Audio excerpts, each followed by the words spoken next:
Søger du Gud og kunne godt tænke dig at lære Gud at kende, så start med at kende dine synder. Og du ønsker at få et rent hjerte og være fri for homoseksualitet eller andre synder, som f.eks. porno. Du ønsker at vende dig bort fra syndens vej. Så evangeliet om vor Herre Jesus Kristus, ved korsfæstelsen og opstandelsen, så verdens bedste nyheder skete, da Gud sendte sin søn, Jesus Kristus hernede. Født som et menneske, ham som var uden synd og helt fejlfri, døde på korset og genopstod på den 3. dag. Han gjorde det, for at vi ved troen på ham kan komme i himlen og få evigt liv.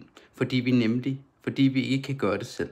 Dermed besejrede han synden og dødens magt, fordi han elsker dig og mig. Og så er det, du som sagt skal omvende dig selv for dine synder. Gå væk fra dem. Og så er det, du skal lade dig døbe helt under vandet med hele kroppen. Det vil sige, barnedåb, det er ikke i Bibelen, det er falsk. Du skal døbes helt under vandet med hele kroppen. Og så skal du få Helligånden som gave. Ved andre lægger hånden på dig, som har Helligånden i forvejen, og fylder dig med Helligånden. Eller du beder om, at Helligånden kommer over dig. Som i Lukas evangeliet, kapitel 11, vers 13.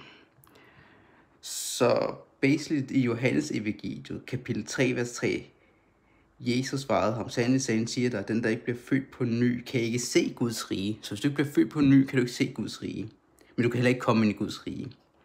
Og vers 5, i Johannes evangeliet, kapitel 3, vers 5, sandelig siger dig, den der ikke bliver født af vand og ånd, kan ikke komme ind i Guds rige. Så hvis du ikke bliver født af vand og ånd, kan du komme ind i Guds rige. Så det er vigtigt, at du er født på ny.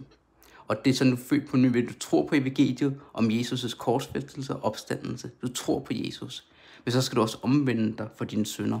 Blive døbt helt under vandet med hele kroppen, og så skal du modtage Helligåndens gave. Og så er du født på ny og har fællesskab med Gud.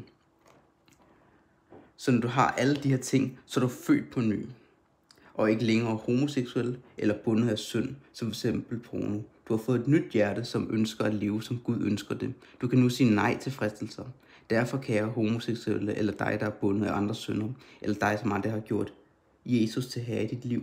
Du kan blive fri. Jesus kan sætte dig fuldstændig fri fra syndens magt. Du kan blive født på ny og starte på den vej, som fører til himlen. Jesus er vejen, sandheden og livet. Hvis nogen ønsker at være født på ny og et fællesskab med Gud, så skriv det nede i kommentarfeltet, og så finder vi ud af det. Ellers håber jeg, at alle har haft en god dag og får en god dag. Ja.